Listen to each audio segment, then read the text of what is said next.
Welcome back for another video. We've got a unique Gameweek 25 up next, which is both a blank and a double game week.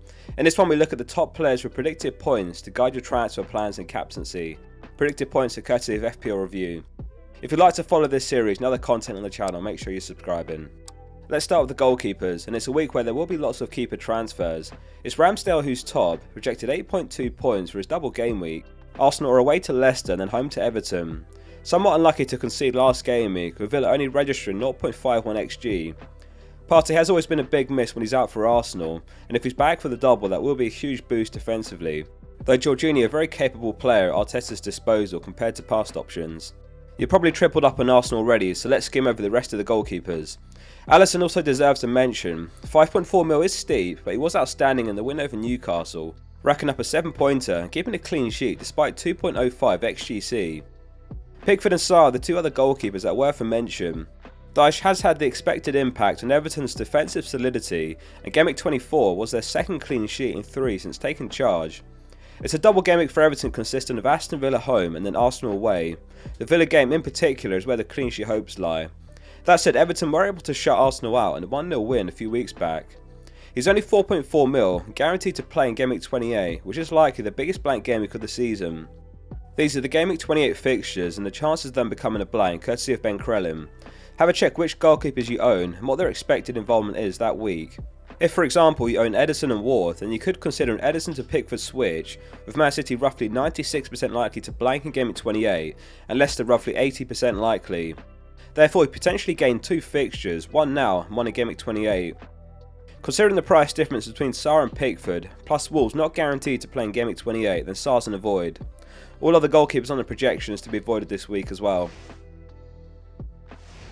Moving on to the defender projections, and Alexander-Arnold's top projected 9.8 points. He started to look like the Trent of old in the last couple of game weeks. He assisted Darwin's goal in a Newcastle win with a quality ball over the top, and he kept a clean sheet in the Everton game as well, where he initially was given the assist for Gakpo's goal, which was later rescinded. Nonetheless, it's encouraging to see him playing these dangerous balls, and as a reminder, over the season, he's second among all defenders for expected goal involvement, with 5.8 XGI to Trippier's 7.9 XGI. Robertson also deserves a mention for 0.5 mil less, and over the last 4 game weeks he's actually third among all defenders for expected goal involvement with 1.26, which is higher than Trent even. It's challenging in some cases to find the funds for the likes of Trent and Robertson. For many it's a decision whether to downgrade Kane to free up the money for the likes of Salah, Saka, Trent and Robertson. Gabriel is second on the projections with 8.8 points. We've talked in recent weeks about he's the one in terms of nailedness, with White at slight risk, and we did see Tomiyasu get a start last week. Van Dijk returned to Liverpool's starting 11 for the first time since his injury last game week. Given the small price difference between him and Robertson, he's an avoid. Let's talk about the budget defenders, as the Liverpool and Arsenal defenders are all over the projections due to their easier double. Tarkowski for only 4.3 mils projected 4.7 points, therefore he's even justifiable for a hit if you're not able to field 11 players. Mykolenko is also 4.3 mil and projected 4.5 points, not much between the two, but Tarkowski has the goal threat so he's my favourite. Coleman was actually Game Week 24's top scorer with a 15-pointer after scoring, keeping a clean sheet and taking all 3 bonus. Though with Patterson back from injury and a congested schedule, I'd stick with Tarkowski. Wolves have a double game week away to Fulham and away to Liverpool, not the best fixture pair. Kilman for 4.4 mils the standout and he's projected 4.2 points. On to the midfielders, and before I forget, a reminder that this week there is European football, with Liverpool playing on Tuesday, Man City on Wednesday, and Man United Thursday. If you can help it, avoid early transfers. That said, it's Salah who's top, projected 12.5 points this game week.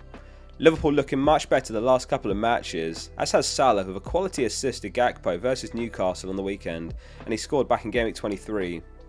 If you own Fernandes, it's a relatively easy decision to sell him for Salah if you can find the money. A nice parting gift, 12-pointer from Bruno.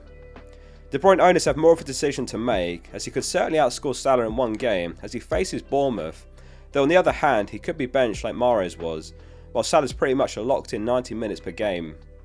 Let me know what your captaincy plans are in the comments this week. Saka is close behind in second, projected 11.7 points.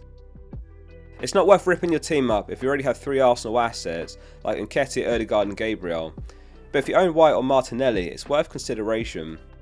Referring back to the Gameweek 28 graphic, Arsenal are guaranteed to play that game week as well. Gakpo has 2 goals and 2 now, 7.7 mil. Could he be an under the radar pick, playing out of position through the middle? Here's an interesting comparison between Liverpool's front 3 over the last 4 game weeks. Gakpo is actually top for expected goal involvement, and he's joint top for shots in the box, 128.4 minutes per expected goal involvement. Considering Salah's nailed-ness and he's on penalties, I wouldn't necessarily get him over Salah, but it could be a great differential to complement him. The risk is his minutes. Klopp has both Jota and Firmino available. Considering Gakpo is growing every game, you'd imagine Klopp continues starting him, but he could be withdrawn early. Sarabia and Iwobi are the 2 cheaper mids on the projections with 6.2 and 6.1 points projected. Neither particularly exciting picks, but might get you one return if you're lucky. McNeil's projected 5.7 points too, same as Xhaka. Onto the forwards, and Nketiah is top, projected 9.8 points this game week. He's more of a risky purchase now due to Jesus' return potentially within the next couple of weeks. However, if you plan to wildcard in the next 2 game weeks, he's an excellent pick for this game week. Over the last 4 game weeks, he's top in the league among all players for expected goal involvement with 4.26 XGI. Next closest is Bruno Fernandes with 3.3 XGI.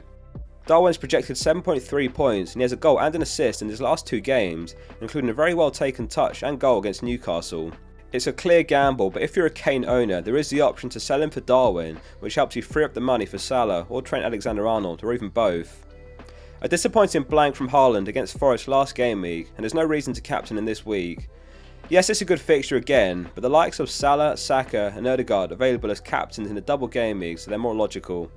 Jota and Firmino are both a void, likely to be benched. Circling back to the point made at the start, wait until the European games are played this week, particularly Liverpool versus Real Madrid, before making any moves. Thanks for watching. If you found this video useful, please drop it a like and make sure you subscribe for more FPL content to come this week. See you soon for the next one.